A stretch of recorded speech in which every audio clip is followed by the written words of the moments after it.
Apalah makna sebuah perjuangan? Semua jeritan, tumpah darah yang tak terkira harganya, selalu terbesit dalam hikayat kalbu.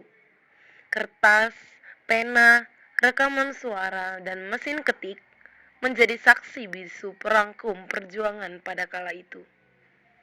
Perekam jejak berupa jurnalistik membantu banyak kalangan menyampaikan aspirasinya. Pers yang dianggap asing ternyata memiliki sejuta kisah dari orang di baliknya.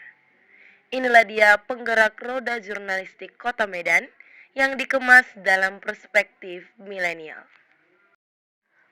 Perkembangan media pers di kalangan milenial sudah jauh berbeda dibanding apa yang dimiliki dahulu.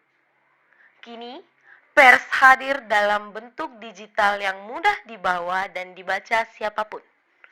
Dipandang lebih efisien dalam segala sisi, membuatnya lebih menarik dan dilirik kalangan masa kini. Ih, keren ya orang Amerika itu, bisa mereka punya rekaman pertempuran sendiri. Jadi orang-orang kalau mau ingat sejarah mereka, tinggal tonton videonya aja, ya kan? Iya bener. Tapi pernah nggak sih kita punya peninggalan sejarah selain gedung-gedung itu? Entah, nggak tahu deh. Kayaknya nggak ada nggak sih? Tapi nggak tahu juga.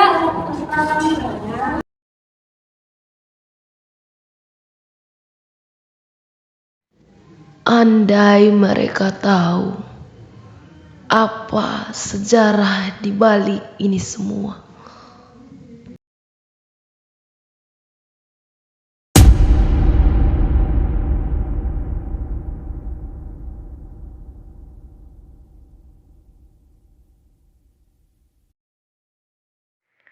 Pers sangat berperan penting dalam penyebaran informasi di tiap-tiap kejadian manapun.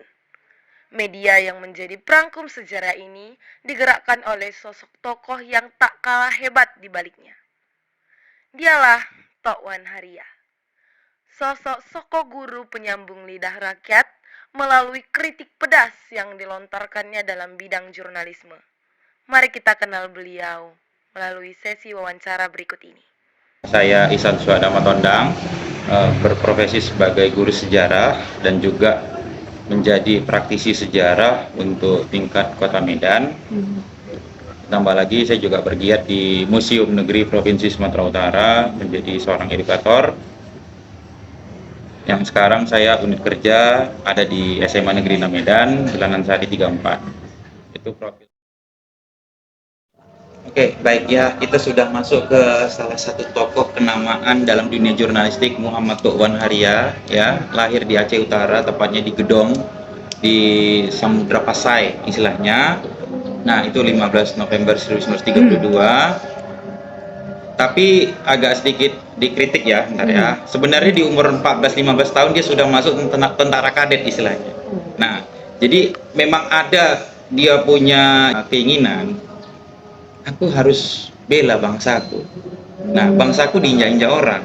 Jadi umur 14-15 dia masuk perwira kadet, artinya memang yang kalau kita lihat itu adalah yang dilatih dulu. Nah, umur 16 resmi dia masuk ke tentara, yaitu namanya Satuan Penerangan, Tentara Kesatuan Penerangan Hindia Belanda. Nah, kenapa dipakai kata Hindia Belanda? Supaya Belanda nggak curiga. Nah, jadi Belanda nggak curiga gerak-geriknya. Dia sibuk nanti kesini kesana, kesini kesana. Dia kumpulkan informasi ini sampai dia nanti itu kan dia migrasi tuh tentara itu. Iya. Sampai dia nanti di Kota Medan. Di Kota Medan itu tepatnya ya rumah dia lah di Jalan Syekh Alas itu menjadi titik pionir. Jadi ada yang namanya tentara penerang atau tentara informasi. Nah, itu tadi yang kita bicarakan pertama yang sebutan dengan kurir tadi. Nah, dia selain dia membawa senjata berat nih, dia juga bawa kamera, bawa catatan. Jadi sambil ada dor, dia ikut perang, tapi dia mencatat di daerah distrik ini, perang ini dicatatnya. Nah, itulah yang dijadikan apa? Dijadikan sumber berita. Jadi dia faktanya langsung primer. Nah, yang kedua, sosok Muhammad Tok Wan Haria ini atau Muhammad TWH, kita bisa anggap dia menjadi sosok yang mesti diteladani di dunia jurnalistik. Kenapa? Bahasanya itu enak, mudah dicermati, mudah dicerna, dan mudah dipahami sama orang-orang. Artinya Dia nggak gunakan bahasa yang sulit. Berikutnya, selain dia menulis, dia juga mendirikan yang namanya pemikir Andalas. Pemikir Andalas itu adalah seperti kalau kita bisa lihat ya tabloid-tabloid lah. Tabloid yang bagaimana ya? Tabloid itu ya yang diedarkan selama kalau 1 bulan itu ya terbit 2 kali, terbit sekali. Nah itulah dia kalau masalah. Jadi pemikir Andalas satu. Yang kedua dia juga buat Suara Merdeka 1. Suara Merdeka 1 itu brosur. Jadi dicetak, ditulis tangan, diperbanyak. Itulah ditempel-tempel ya salah satunya. Kalau dia ada gelarnya atau sebutan panggilan kerennya, dia disebut dengan Singa Pers. Singa Pers Tanah Deli. Itu ada 2 orang itu Singa Pers Tanah Deli. Salah satunya itu dia, yang kedua itu tadi HM Said. Nah, jadi disebut kenapa Singa Pers? Dia lantang, dia berani.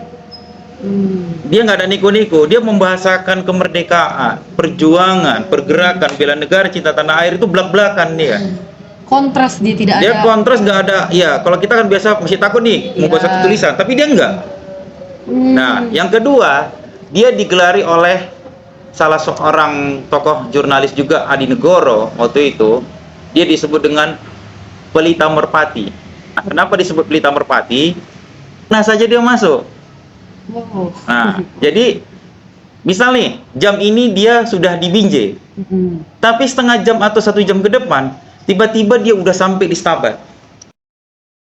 Milenial, sekali lagi pesannya begini. Jangan jadikan pers itu hambatan. Karena kalau tidak ada pers, kita tidak bisa mengetahui bagaimana perkembangan yang terjadi di luar kita. Para milenial sekarang nih seperti kalian yang belajar sebagai anak SMA, pers itu bukan hal yang menakutkan. Karena di dalam pers itu ada nilai-nilai kemanusiaan yang ditanamkan.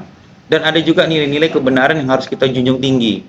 Yang apapun itu bentuknya, dunia pers itu jangan dijadikan satu momok yang membuat kita itu menghambat kita untuk beraktivitas, tidak. Karena di dalam dunia pers itu baik yang dicetak maupun yang istilahnya offline dan online, kita bisa lihat milenial itu dibangun karakternya bisa menggunakan persurat kabaran, media, jurnal dan sebagainya.